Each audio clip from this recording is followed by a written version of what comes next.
To tell you that we're at a moment of crisis, and the stalemate is playing with fire. As Jim Tankersley said in your last half hour, we learned in the Great Recession that if you don't continue to respond forcefully in a crisis, you pay the price in terms of lower economic growth and more pain. This is not and has never been fundamentally a debate about what the numbers should be.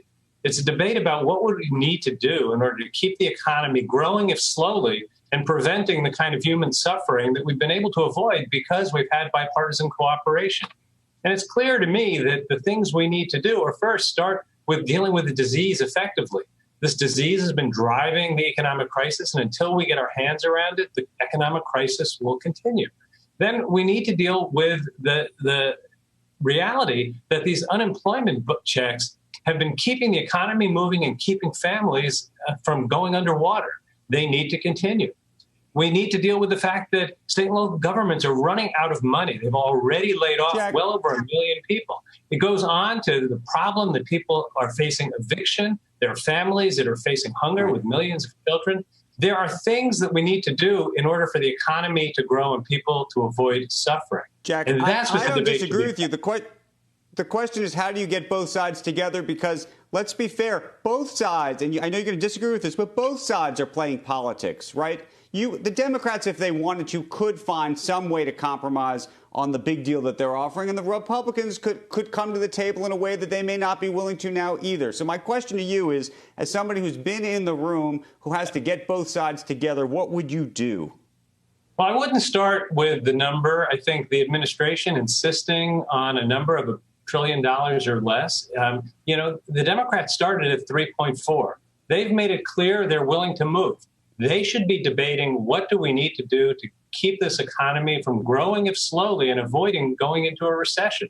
We are facing a fall where we are very likely to have health crisis driving the economy in the wrong direction.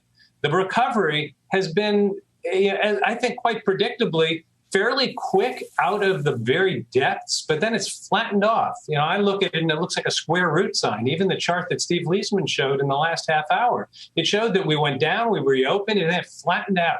Well, it won't stay flat if we take away the purchasing power from consumers. It won't stay flat if we don't continue to do the things that have been keeping the economy moving. I think you have the debate about what do we need to do.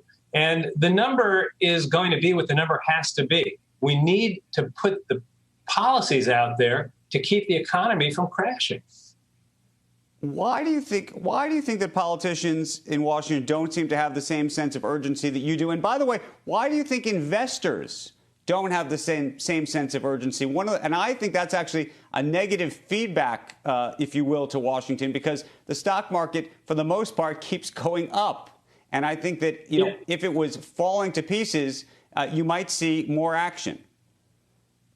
So, look, I think the markets are behaving in a way that I'll leave it to you to explain, but they certainly seem to read any news alert a little more heavily than I would. You look at these executive actions. From the moment they were announced, it was clear to me that they were inadequate at best. I mean, extending unemployment benefits through a questionable mechanism in a confusing way that the states don't even know what to do isn't going to work. And even if it did, it would work for 5 weeks, 6 weeks. Telling employers to stop withholding payroll taxes when you don't know if people are going to have to come back afterwards and pay it, and they won't have the money to pay it, and who will be liable. We don't know that employers are going to do it. It was a kind of half-baked, amateurish approach. But the market seemed to think, well, something's going to happen. I can't tell you why. I look at it, and what I see is something that easily could contribute to delay, which is dangerous. And I think that's a problem. I think waiting till September or October is a mistake. I have lived through brinksmanship with many of the people who are in this negotiation. I haven't seen, the Freedom Caucus in the House in the old days worry about going off the cliff. I'm afraid that some of those people are calling the shots now.